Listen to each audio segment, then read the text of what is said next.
আজ রান্না করব রুই মাছ দিয়ে আলু পটলের ঝোল। হ্যালো এভরিওয়ান, আসসালামু আলাইকুম।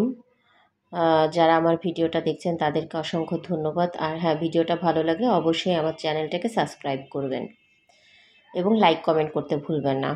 তো শুরুতেই আমি মাছটাকে ফ্রাই করে নিচ্ছি। মাছ ফ্রাই করার শেষে আমি পেঁয়াজ ব্রেস্তা করে নেব।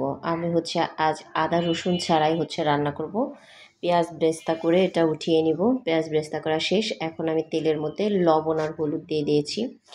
তো আর পটল দিয়ে দিয়েছি, কাঁচামরিচও দিয়ে দিয়েছি।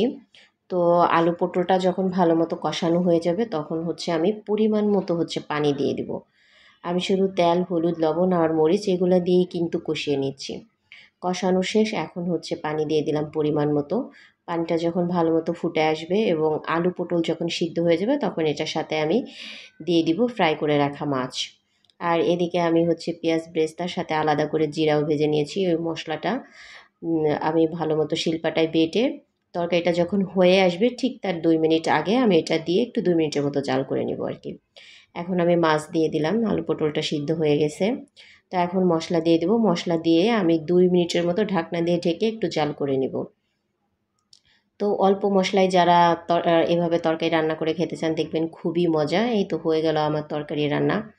ভিডিওটা যারা দেখছেন তাদেরকে ধন্যবাদ। আল্লাহ হাফেজ।